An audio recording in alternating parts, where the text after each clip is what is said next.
times 8. 23 times 8. Whoever knows the answer, please write it in the chat box, please. 23 times 8.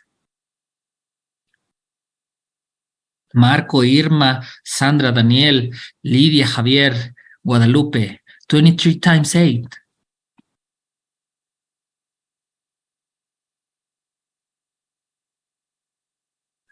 No one? Very good, Irma. Very good. Thank you. Now, I want you to do this. 1, 2, 3, 4, 5, 6, 7, 8, 9, 10. And now, I want you to think about your favorite dessert. I'm thinking about chocolate cake. Delicious. Okay, now I want you to get back a little bit and tell me how many words from the 5 words that I gave you at the very beginning of the experiment do you remember? Write them in the chat. I remember 2, I remember 3, I remember 4, I remember 5. How many do you remember? Lydia, 5. Wow. What about you, Javier, Sandra, Daniel, Yvonne? Tell me. Lydia, Irma remembers 2. Maria remembers 4. Very good. So don't worry. Sandra remembers 4. Very good. I'm going to give you the 5 words just for you. But the experiment was, even when you are teachers and you're very intelligent, it was very hard for you to remember 5 words. Why? Because during this experiment, we were using working memory. We had mathematics. We also had movement this is a test for neuroactivity, but don't worry, I'm not going to talk about that. But we had a test about neuroactivity, and finally, we had an imagination activity. So your working memory said, okay, 5 words, go away. I'm focusing on something different. And when you wanted to get back to those 5 words, you couldn't remember all of them. Why? Because your working memory didn't find them interesting. So this is only one. This is only one of the 8. Let me get back to this. This is only one of this is only one of the executive functioning about working memory, but there are many, which the idea when you work in your education is to develop all of the 8. But well, I'm going to give you tips at the very end about neurodidactics. But we have been learning a little bit about how the brain learns. And I'm going to talk about some specific parts of the brain, but this is also very important. These are some learning theories that we have. So we have thought scheme, we have meaningful learning, we have learning by discovery, we have the zone of proximal development, which I have found that you people from Normales love this one. We have also connectivism, we have operant conditioning that you people from Normal also love a lot, and classical conditioning. So what about this? Do you remember all of them? Why don't you write in the chat the authors of these theories? Let's see who is the most nerd in this mini talk from 7 people. Who remembers the author of these theories? Oh, come on. I'm pretty sure you remember one of them. You don't remember? Very good, Lydia. I told you, Vygotsky. Yes, is the one that people from normal. Someone? Come on, come on. No? Okay, don't worry. Very good, Skinner. Let's see. Very good. So yes. Oh, Lupita was about to give us many answers, but don't worry, Lupita. They are in here, over here. So yeah, all these people also talk about how people learn. Okay? Is this real? Is this a lie?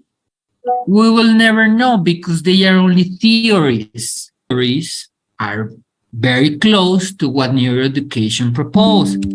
So, well, connectivism, technology. This is a theory that says that we learn through technology and many networks. But again, we have not enough time to talk about this, but this is going to be some homework for you. But well, according to neuroeducation, this is a concept for learning, and it is called brain plasticity. And a definition for brain plasticity is that is the brain capacity to reorganize continuously with any variation in the synaptic connections that produce changes in thoughts and behaviors. These modifications can be generated through the information from theory, practice, or life experience. So, in other words, we learn when we create synaptic connections. How do we get synaptic connections? With theory, practice, and life experience. So, the next time you're going to teach, remember, people learn from theory, good, but also from practice, and also from life experience. Do not forget this when you're trying to teach, because if you want people to learn, well, think about the synaptic connections. So these synaptic connections are created in the brain, and literally the brain changes. That is why it is called brain plasticity. So in order to understand what synaptic connections are, well, we need to study a little bit about what a cell is. And this is a great diagram of what, well, the structure of a typical neuron. So it is very beautiful, in my opinion. It looks like a flower. And well, over here we have all the kind of boring. I'm going to explain this to you the way that I love. And the way that I love is through these two images. This is the same. This is a picture from San Luis Potosí. It is La Glorieta de Juárez. I'm not sure about this. If someone is from San Luis Potosí, you can tell me what the name of this structure is. But this picture was taken in the 60s. And this picture is very recent. So the thing is that when there is a synaptic connection, it is because two neurons are getting together to form a synaptic connection. If the synaptic connection or the new thing to learn is not very meaningful, the synaptic connection might look like this. But if you create a synaptic connection that is very strong, it looks like this, with many neurons connected and with the process of myelination, which is mean that it has lots of myelin during the synaptic connection. And you create a very strong synaptic connection that might look like this. And how do you create this synaptic connection? Well, as I told you at the very beginning, with curiosity, with excitement, with something different. And I'm going to tell you a little bit more about this at the very end of my presentation. Synapse and myelination may look like this, with several neurons connected all together and with a very strong synaptic connection, is because you remember you are going to have knowledge. And well, this is a scheme that is kind of boring to understand how the neural plasticity is created.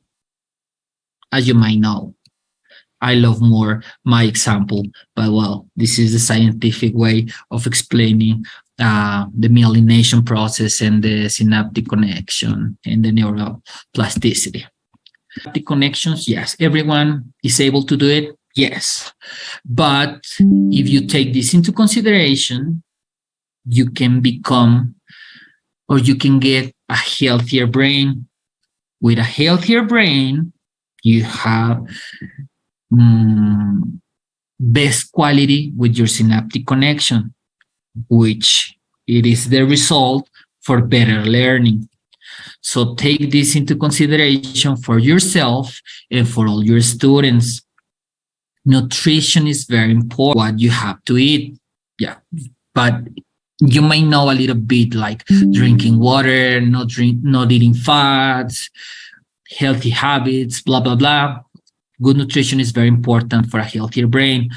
Also, restful sleep. Many people think that when they go to bed at 10 p.m., they scroll, and they finally go to bed at 12, and they get up at 6. It's good, but it is not. You need to stop using all technology. Actually, you need to stop using technology that has what it is called the blue light, like this, like the screens, like the TV. Avoid blue light because it sends a message to the brain that is noon and it is not, and you want to rest. So you need like to warm up your brain in order to sleep.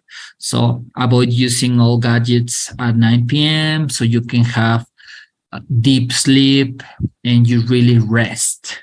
That is going to help your brain like a lot, because when you sleep, there are lots of processes in the brain that are very good. So the better sleeping habits you have, the better quality of your brain in processing all the synaptic connection. Also, it is very good to have some physical activity. This is like very important because your brain needs lots of oxygen to create synaptic connections and to learn. So physical activity is like mandatory. You need to go to the gym, you need to practice sports, like move yourself, like the 10,000 steps a day. It's great. Walk. That is going to be very helpful. And also mindfulness. Many people call this thing in different areas, like if the very religious way is to pray. And if you are in the same thing, you might say like, let's meditate. But when we talk about neuroeducation, it is called mindfulness. And mindfulness is an activity where you focus on the moment, in the present. You forget about the past and you forget about the future. But I'm going to talk about mindfulness a little bit, or I'm going to talk about more about mindfulness in a while. So when people ask me, where is knowledge? Where do we keep all the knowledge we have? You keep it in a network of many synaptic connections in all your brain, everywhere. But there are some things, well, I'm going to explain about language and all the connections that are on the brain in a while. But this is very important. This is called the synaptic pruning. So the synaptic pruning is a natural process of the brain in some parts of our lives. But the synaptic pruning is something that happens very often in our life. But when it is very strong, is when we are, even when we are not born, when we are in the belly, we have synaptic connections. I mean, the person who is in here already has, a neuroscientist says that is the record of the voice of the mother. Many others says that is the mother's emotions. But well, that's another topic. So as you can see, when the baby is 3 months, 6 months, there are more synaptic connections because they are learning how the world is. But when they are 4, there is the synaptic pruning. What is the synaptic pruning? So the brain cuts, take away, or prune synaptic connections that are not necessary anymore. So it lets more space of the brain to learn new things. So there is another synaptic pruning, according to many authors, when we are 14, 15 years old. It can be different, but it is about 14, 15 years old. And in this time of the life, I think that you might remember this synaptic pruning when you used to love to play with video games or Barbie dolls or your toys, and then you say, no more. In that moment was the second synaptic pruning. And according to many authors, there is another synaptic pruning when you are 25 to 30 years old. And it is when you do not enjoy anymore going to bars, to nightclubs, you love more to read, you are more interested in your professional development. Many people decide to get married. And well, crazy things happen also with that synaptic pruning because you are becoming an adult.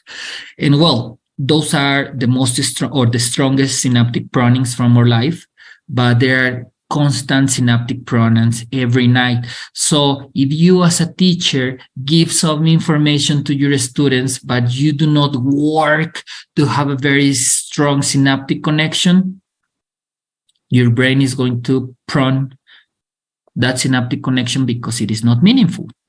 So that is very important for you to know.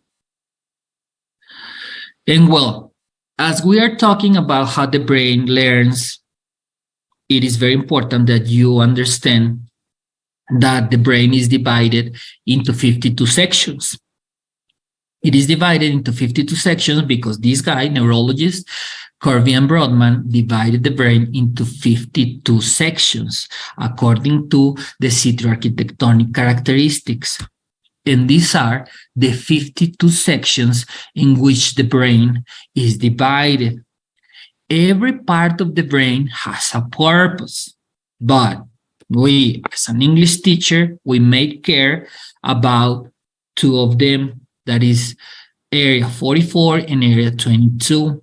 Area 22 is known as the Wernicke's area, and area 44 is known as the Broca's area. Broca's area is related to the production of language, understanding of language. So input and output. But as I told you, these are the most important, but actually all of these areas of the brain are related to language. But as you can see, these are the most important. Also, I was talking to you about networks of synaptic connections, and this is the network of the synaptic connections for reading. Look, all the parts of the brain that are connected in order to read. Very interesting, right? And also, I want to talk to you about the brain activity that we have when we speak our native language and the brain activity that we have when we speak a second language like English. Look all the activity that we have in here. So imagine if we could speak a third language, imagine all the brain activity that we would have in here.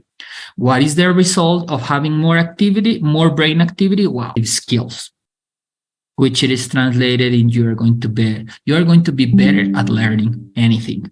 So if we can practice this with our students, we're English teachers, we are making people more intelligent in a way.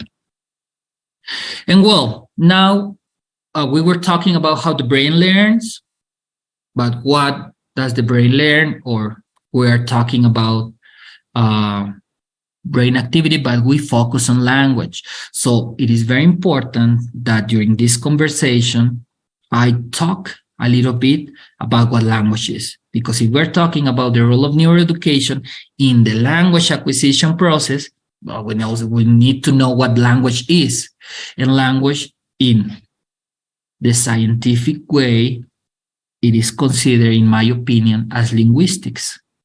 And I'm going to present a video for you about linguistics.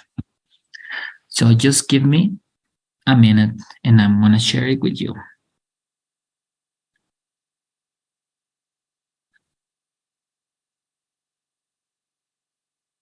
Hi, I'm Taylor Benke, and welcome to Crash Course Linguistics. Language is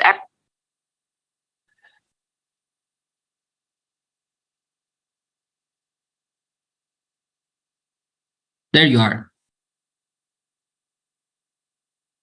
Everywhere. It's what we use to order a pizza, talk on our phones, tell jokes, and make sense of the world around us. We've used language to learn about every other subject on Crash Course, and now it's time to learn linguistics, how language itself works. Over the next 16 episodes, we'll look at the structure of language, from the smallest building blocks of sounds and hand shapes, to the structure of words and meanings, to how words go together to make sentences and conversations. Along the way, we'll also look at the relationship between language and our identity, the brain, and even computers.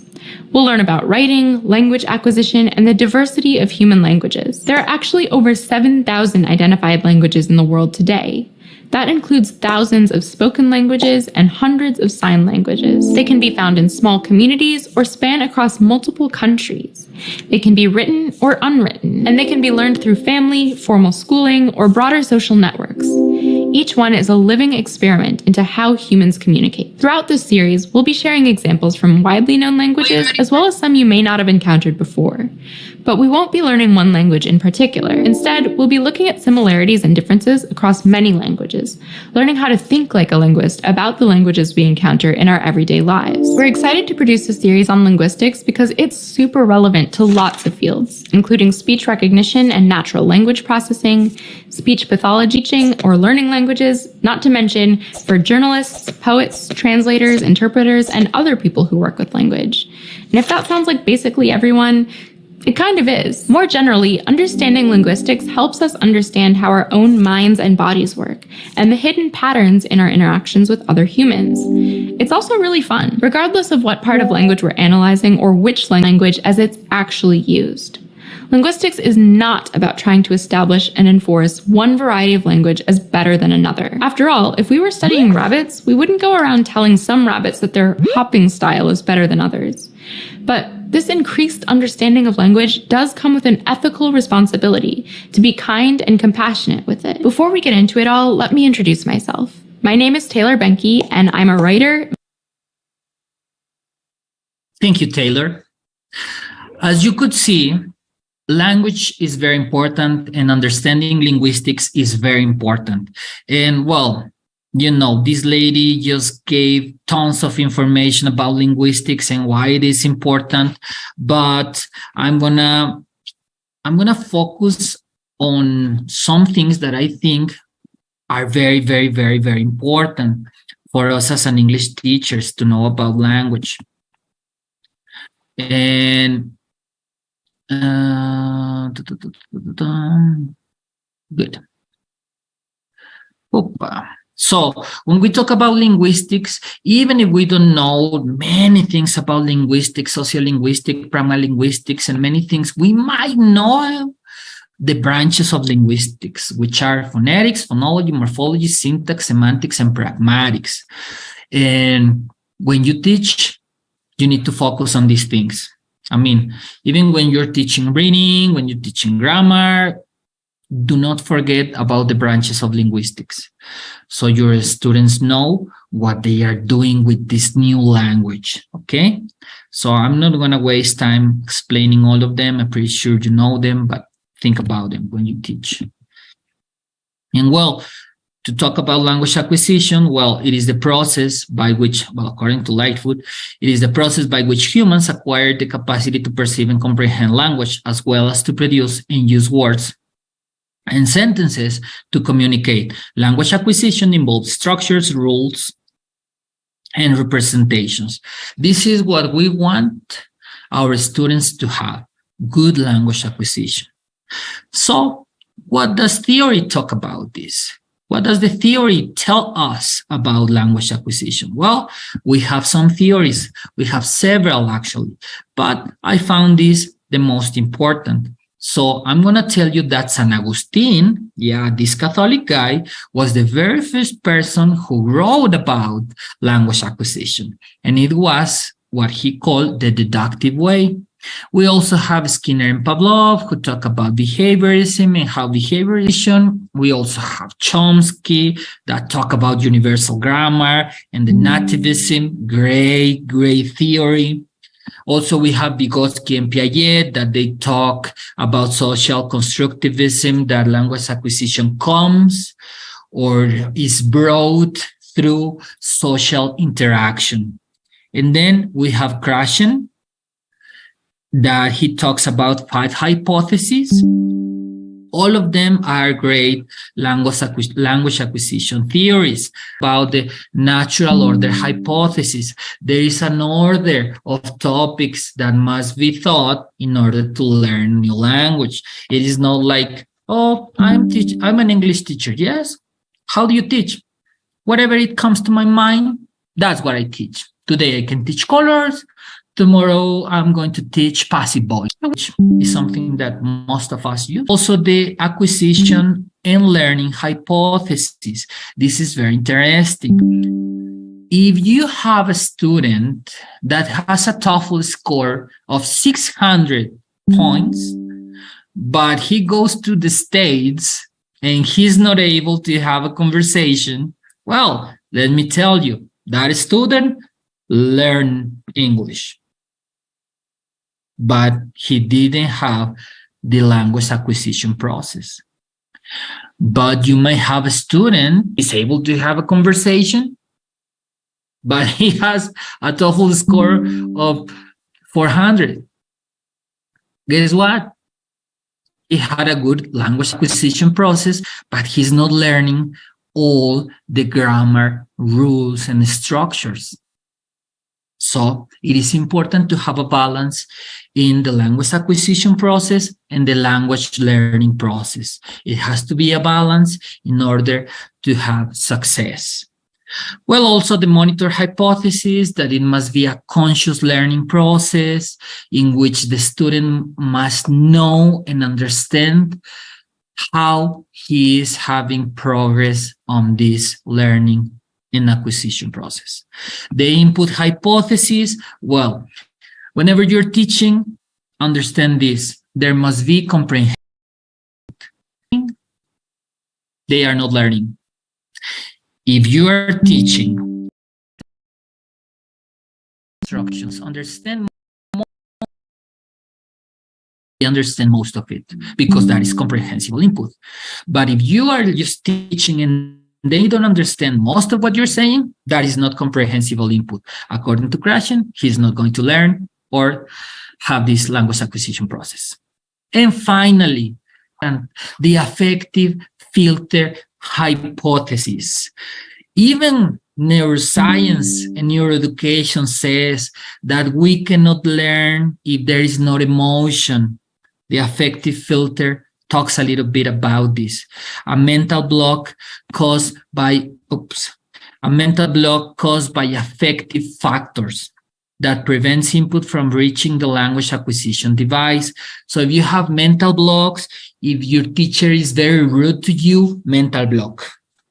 If your teacher doesn't know your name, mental block. If your teacher uses not comprehensible input, mental block. So there are several mental blocks that affect the affective filter.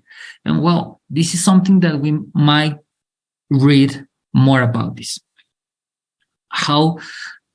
Where are the mental blocks created according to the affective filter? But well, let's continue with this presentation. How the brain learns. We talk a little bit about neurosciences. We talk about the parts of the brain that are involved into language. We talk a little bit about language. We talk a little bit about linguistics. But now it is the time in which we talk about neurodidactics.